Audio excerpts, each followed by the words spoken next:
fait ce jingle à la fin. Désolée. Pour finir cette journée, on a le plaisir d'aborder un sujet avec notamment le groupe Pierre Fabre, groupe multimarque, et de voir comment justement ils peuvent accélérer le time to market, accélérer en termes de contenu. Je vais laisser surtout la parole à Jérôme Oudry, Chief Revenue Officer de DataWords, accompagné de Florian Jeuset de Pierre Fabre.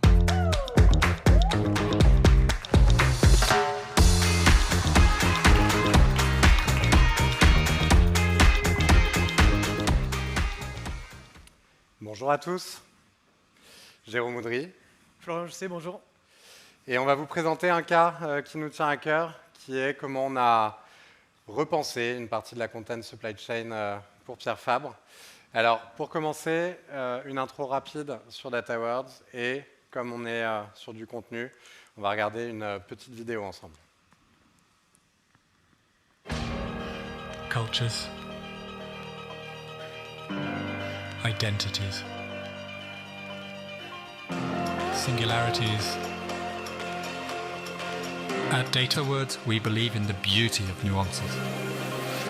Each person deserves unique attention.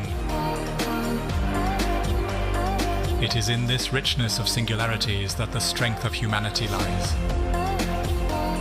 And we all have a responsibility to take care of it. At DataWords, we help brands honor these nuances. It is our commitment. It is our expertise. Vous le valez bien. Michelin, Motion for Life. Carrefour, alimente o seu melhor. If brands' communication resonate around the world, it's also thanks to us.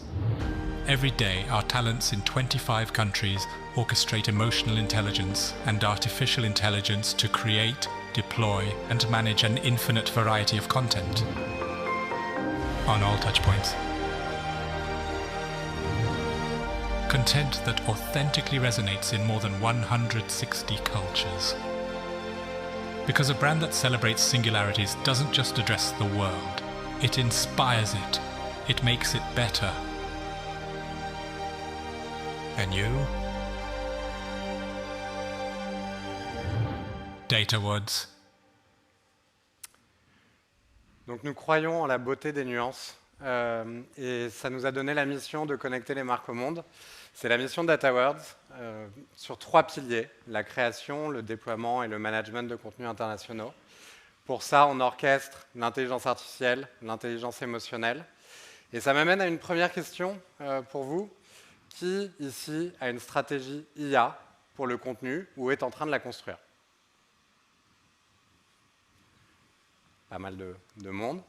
Je ne vous vois pas toujours avec la lumière, mais est-ce que cette stratégie fonctionne? Un peu moins de mains levées. On va essayer de vous donner quelques clés parce qu'on a quelques briques forcément. Et je vais déjà donner la main à Florian pour nous présenter un peu qui est Pierre Fabre et quels étaient ses enjeux. Avec plaisir, merci Jérôme. Je suis ravi de partager cette scène avec toi pour vous détailler un petit peu le modèle de production de contenu qu'on a pu imaginer, dessiner et construire ensemble. Donc je suis Content Activation Lead chez Pierre Fabre. Et le rôle de mon équipe est de produire l'ensemble du contenu digital qui va soutenir les prises de parole de chacune de nos marques sur chacun de nos marchés, sur l'ensemble des touchpoints. Donc ça fait beaucoup de marques, beaucoup de contenu à l'arrivée. Et en parlant de nos marques, vous les connaissez sûrement mieux que les laboratoires Pierre Fabre qui est derrière. Donc on parle d'Aven, de Ducré, d'Aderma, Chlorane. Et en fait, si je parle du groupe Pierre Fabre, c'est essentiellement parce que l'ensemble de l'expertise scientifique des laboratoires, où nous, on est une entreprise de santé avant tout, nous dicte en fait dans la production du volume de notre contenu. Donc effectivement, les laboratoires Pierre Fabre, c'est un ensemble de chercheurs, de laborantins, de botanistes, de dermatos, de médecins, un centre oncopole en fait, qui est rattaché au campus médical de Toulouse. Donc un peu moins de la moitié du chiffre d'affaires est vraiment porté sur le médicament, la santé et l'expertise scientifique. Et toute cette expertise-là, on l'injecte dans nos marques et dans nos produits de dermocosmétiques et personal care. Et quand on s'adresse du coup à nos patients, on s'adresse vraiment sur des pathologies. Et c'est ces attentions aux pathologies qui dictent, comme je le disais, un peu la production et l'évolution de notre contenu, et qui a fait un énorme bond du coup ces derniers temps pour plusieurs raisons. Et aujourd'hui, on a doublé, voire triplé le volume de contenu pour certaines de nos marques. Donc il y a plusieurs raisons à cela. Comme je disais, le fait d'être une entreprise d'experts scientifiques, on adresse des pathologies. Et quand on est atteint d'eczéma ou d'acné sévère, on n'a pas des besoins par saisonnalité, on a vraiment des besoins toute l'année. Et les recherches de nos patients sur ces produits sont toute l'année. Donc on se doit d'avoir une communication always on, et ce qui du coup génère aussi par définition un maximum de contenu à produire.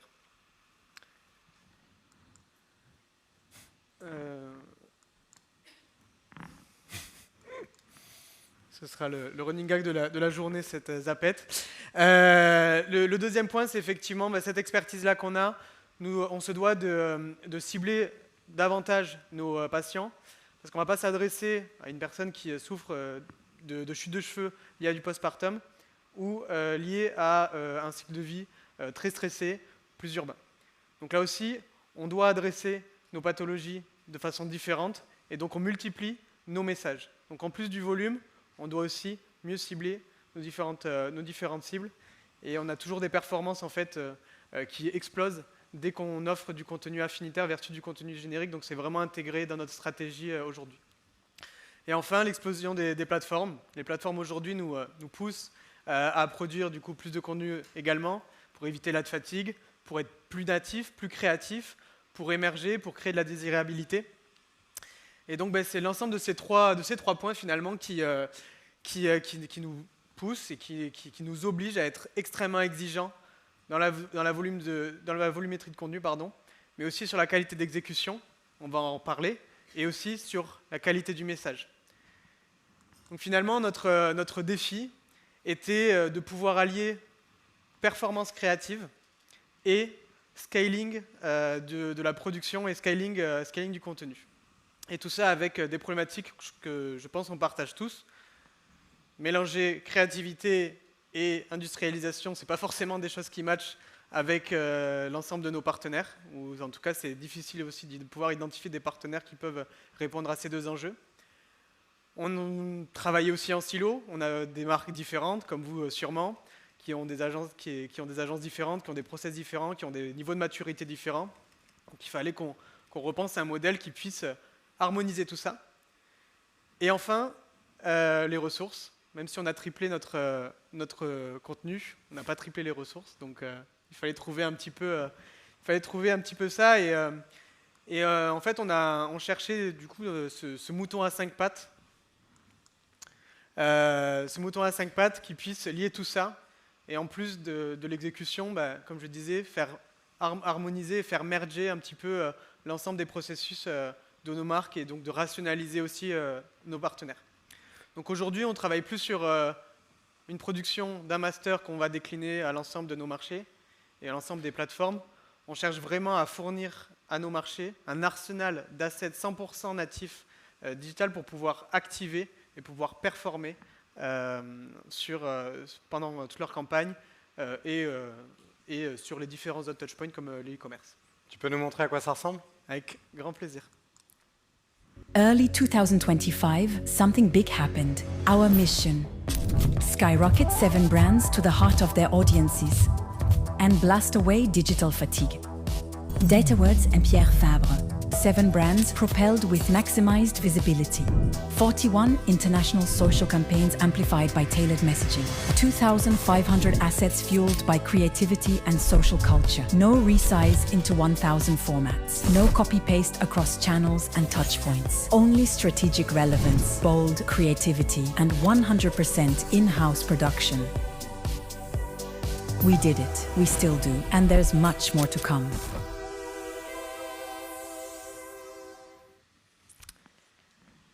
Donc on a parlé des besoins, on vous montre un petit peu le résultat. Maintenant, c'est peut-être de se parler comment on a pu en arriver là.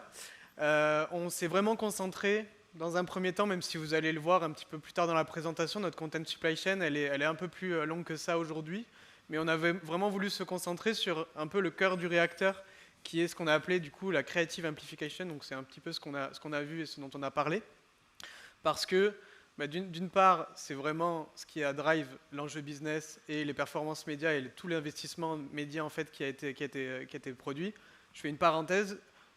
Pierre Fabre n'est pas e-commerce, donc en fait, on a apporté énormément d'investissements médias autour de l'awareness, autour des campagnes médias. Donc c'était aussi pour ça que c'était un de nos leviers principaux. Et en fait, autour, on va construire autour. On vient créer du contenu qui va pouvoir être plugué plus facilement dans cet écosystème. Et en bout de chaîne, et on en reviendra aussi, il y a toute une partie de déploiement côté marché pour que tout ce qu'on produit au global soit déployé au local avec le moins de friction possible. Mais donc, on s'est concentré avec notre partenaire DataWords sur cette première brique. Alors, on va creuser un peu le cœur du réacteur et voir comment on y arrivait. La partie créative amplification, et ça démarre avec, je trouve, un move assez stratégique et osé de la part de Pierre Fabre. On a beaucoup de nos clients qui nous disent souvent on ne veut pas mettre tous nos œufs dans le même panier, il nous faut plusieurs agences parce qu'on ne sait pas si ça va déraper à un moment ou un autre. Le choix de Pierre Fabre a été de rationaliser et de choisir une seule agence pour gérer l'intégralité. C'est-à-dire pas uniquement la partie social, pas uniquement la partie statique, pas uniquement la partie bannière. L'ensemble est rationalisé au sein d'une agence. Et ça a été presque le point de départ de la construction du modèle, qui va aussi avec en interface, côté Pierre Fabre, l'organisation que vous avez mis en place avec cette entité CPA, qui est une entité unique pour gérer le digital et qui aussi est on va dire notre référent. Donc ce n'est pas uniquement côté agence, mais c'est l'interface agence-client qui fait que le modèle va fonctionner. La deuxième approche et le deuxième point, ça a été la rationalisation. Avant même qu'on entre dans ce RFP en 2024, on a eu plusieurs mois d'échanges en amont du RFP où on avait travaillé avec Florian même sur la définition de ce RFP, sur des points de standardisation qui étaient importants à définir dans ce RFP. Le naming des assets, la partie process, la partie outils, la partie workflow. Tout ça, c'était on va dire une standardisation qui est nécessaire pour construire les fondations qui allaient fonctionner ensuite. Et on a eu de cesse, je pense, sur toute l'année 2025, au cours de la production, de travailler avec un poste qui était dédié, qui était un workflow engineer, qui n'a fait que travailler sur les process, sur la data, sur l'ensemble des éléments pour améliorer et optimiser l'ensemble de la production. Le dernier point, c'est l'orchestration. L'orchestration, elle est chère chez DataWords, c'est un point qu'on met beaucoup en avant, mais l'orchestration, elle est multiple. Et ici, l'orchestration, c'est aussi bien une orchestration des messages, une orchestration des workflows, une orchestration de l'ensemble de l'écosystème des assets. Donc, le fonctionnement est le suivant. On a cette partie stratégie qui vient de la marque, qui vient du contenu de la marque et qui vient aussi de CPA, l'entité. On va travailler sur l'engineering production qui est au centre, avec différents niveaux, vous voyez, qui sont écrits Adapt, Optimize, Native. On va vous le détailler un peu plus. Ça fait partie de cette industrialisation et de la définition, on va dire, d'une industrialisation de la créativité. On va capter des insights à la fois médias. On n'est pas agence média, mais on va travailler avec l'agence média pour comprendre leurs insights et comprendre leur plan. Et aller capter des insights aussi platform native et social native pour aller identifier des trends, pour aller identifier les contenus qui vont nourrir tout l'engineering production.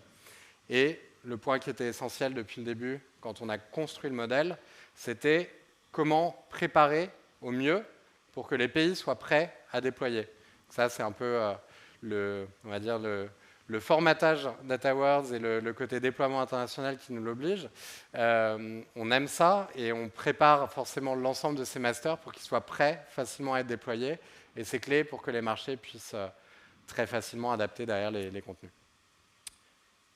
On a un deuxième point du modèle qui est ce content gap. Si vous venez nous voir, je vous dirais souvent que vous avez certainement énormément de contenus qui sont très bons et qu'on peut exploiter. La question n'est pas de savoir quelle est la nouvelle campagne qu'il faut faire ou autre, mais plutôt de savoir qu'est-ce qui vous manque dans votre arsenal de contenu pour vraiment avoir un full funnel. Et donc, ce n'est pas forcément de toujours tout réinventer, mais c'est d'utiliser au mieux l'existant et de venir identifier par touche, en fonction de cibles affinitaires, de cibles prioritaires, qu'est-ce qui va me manquer dans mon funnel de conversion.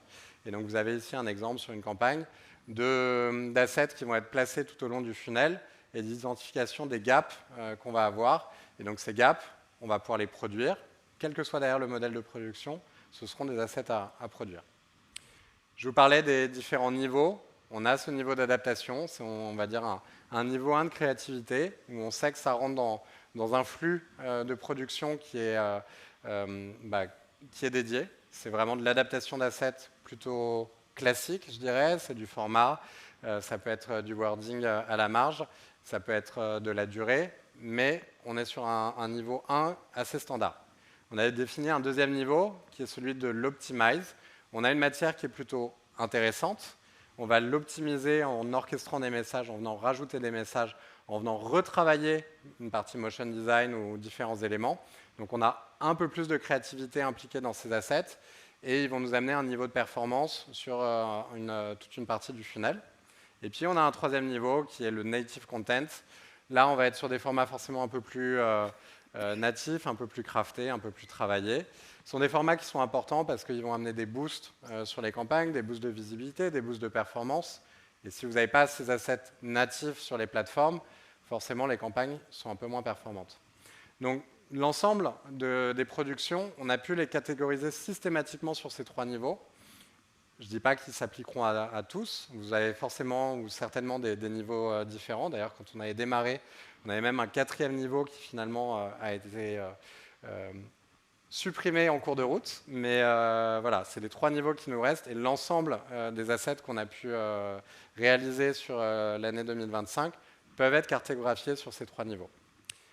En termes de résultats, ça donne quoi ?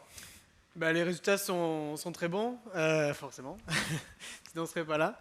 Mais oui, déjà sur la performance de notre contenu, alors bon, on ne peut pas mettre l'ensemble des performances de campagne, mais on atteint des taux de réactivité, des taux de performance en fait, qui sont assez énormes parce qu'effectivement on est plus affinitaire avec notre audience, on est plus natif sur les plateformes, et donc forcément on a ce gain de performance et donc qui rentabilise aussi tout ça. Le challenge était, alors qu'on a l'impression d'avoir mis un écosystème très robuste, etc., finalement, en rationalisant et en mettant les process et en harmonisant tout le travail avec les marques, on a également fait pas mal d'économies de temps sur la production de l'ensemble de ce contenu-là.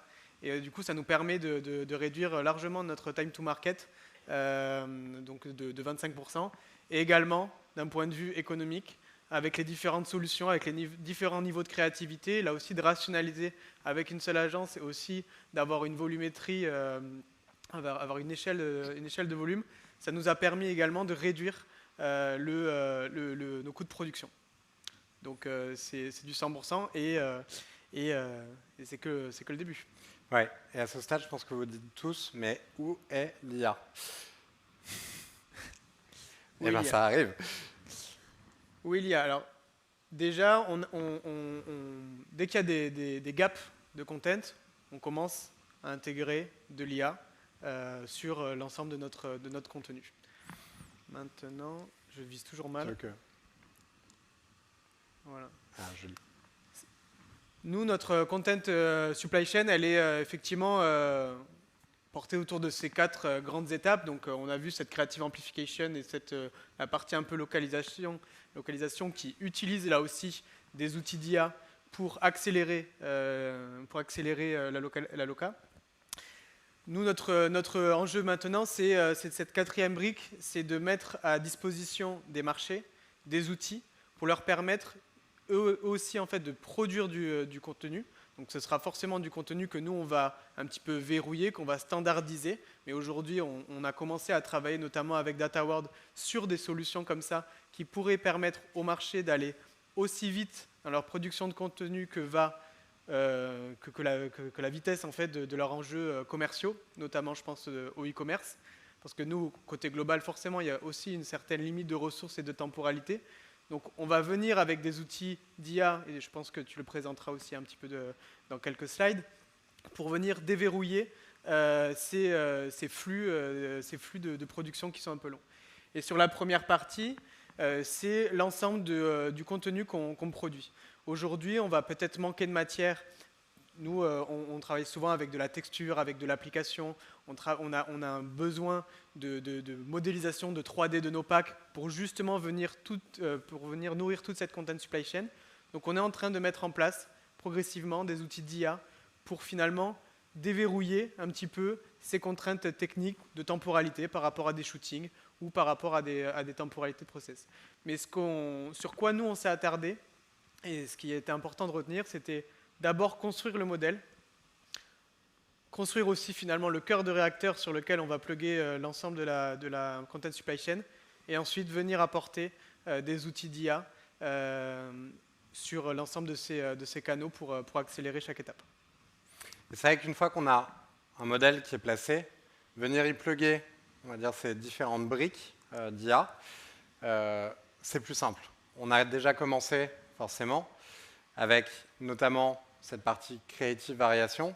Donc c'est comment aller un cran plus loin sur générer plus de variations, réduire encore plus cet état de fatigue, générer forcément toujours plus de contenu. Je pense qu'aujourd'hui, on est sur des plateformes sociales qui ont encore franchi un cap cette année sur le nombre de contenus dont elles ont besoin pour qu'ils soient performants. Elles vont en plus, de plus en plus, on va dire, répondre à la performance sur la créativité des assets. Donc, il y a ce besoin de générer toujours plus. Pour cette génération toujours plus, sans budget qui augmente. J'avais l'impression de faire le même speech qu'il y a 10 ans, mais c'est, voilà, chaque année, j'ai l'impression qu'on passe des échelles différentes. Là, on a un KPI pour cette année qu'on se fixe entre nous, et je vise à ce qu'on aille même au-delà, qui est de réduire les coûts de production de l'ordre d'au moins 30%. C'est plutôt chose aisée parce que les modèles d'IA nous permettent d'aller vraiment très très loin aujourd'hui et que l'ensemble du modèle est setupé. Donc on vient plugger une petite brique sur ces variations. Ici, vous voyez quelques exemples sur ce qu'on fait pour d'autres. On le définit aussi à ce niveau-là, souvent en 2 niveaux. Vous avez des shoots photos, par exemple, qui existent. Et bien, on peut faire une extension, on va dire, visuelle et animée de ce shoot photo de manière très simple, très craftée, avec des workflows d'IA. Vous n'avez rien, on peut s'inspirer, imaginer et repenser à partir d'un JPEG, PNG, tout un écosystème d'assets qui vont générer vos contenus social. Derrière, il n'y a plus qu'à venir plugger les différents éléments de texte, de messages, etc. Donc, on rentre à nouveau dans des briques qui vont être mouvantes, mais qui restent dans un process global. Sur la partie déploiement international, c'est un des cœurs d'activité du groupe. Et cette partie-là, on l'a commencé déjà sur plusieurs marchés. L'idée est d'aller forcément plus loin. Comment on automatise une grande partie de ce déploiement. Alors vous voyez, il y a toujours des biais. Ça fait quelques années que je travaille sur ces sujets-là et je peux vous le dire. Un pack shot qui va être shooté au global, mais qui, dans plusieurs pays, a ou une forme, ou une étiquette, ou autre différente, c'est toujours une galère. Souvent, c'est re-shooté. C'est déjà pas nécessaire, mais on optimise aussi, on commence à automatiser l'ensemble de ces éléments. Et donc, là aussi, on orchestre l'ensemble du parcours pour que les pays n'aient plus qu'à commander et que le dernier kilomètre soit simple à gérer. Et l'étape ultime, tu l'as dit, comment on donne la main aux pays, comment on leur permet quelque part de générer eux-mêmes, c'est la création de mini-apps AI. Les outils aujourd'hui, et DataWords n'est pas éditeur de ce type d'outils, mais orchestrateur de ce type d'outils. C'est comment je vais leverager et créer des workflows qui vont fonctionner ou pour vos marchés ou pour vos équipes, garder une consistance forcément de marque, parce que ça reste clé de garder cette consistance. Et donc, comment on va orchestrer l'ensemble de ces workflows et mettre à disposition des équipes quelque chose où ils n'ont plus que la photo du produit, le digital twin à plugger, éventuellement le prix promo ou le claim, et ils ont leur visuel généré avec éventuellement 2 ou 3 variations si besoin. Tout ça sont des mini-apps qui peuvent aujourd'hui se créer de manière très simple et qu'on va derrière commencer à intégrer dans l'ensemble des flows. Donc, c'est vraiment ces fondations dont tu parlais et qui nous sont chères, une fois que les fondations sont là, venir intégrer des outils qui vont fonctionner dans une stratégie IA est forcément beaucoup plus simple. Alors, on peut apporter le service ou non, mais ça, c'est, on va dire, à chacun de choisir. Un mot pour conclure sur l'ensemble de... Si j'ai un mot, c'est effectivement d'abord de construire le modèle avant de s'embarquer tête baissée sur des solutions d'IA, parce qu'effectivement, on a été approché depuis quelques années par des solutions d'IA qui ont l'air de faire des miracles. Il y a quand même encore une réalité technique en fait, des IA, où tout ne peut pas se plugger l'un avec l'autre. Et je pense que c'est surtout ça sur lequel il faut faire attention. Aujourd'hui, ça commence à de mieux en mieux se connecter. Donc là où nous, on a voulu désiloter notre organisation, on ne voulait pas la resiloter à travers des outils peut-être un peu trop dépendants en termes d'IA. Donc l'idée, c'était vraiment de travailler dans un premier temps sur le modèle, avec un partenaire qui s'est construit à la même vitesse que nous, avec les mêmes outils. Et maintenant, le terrain de jeu est ouvert pour venir faire accélérer tout ça avec les bons outils. Merci Florian, merci à tous. Merci beaucoup. Si vous avez des questions, voici le stand F2M24. On sera ravis de vous y retrouver. Merci.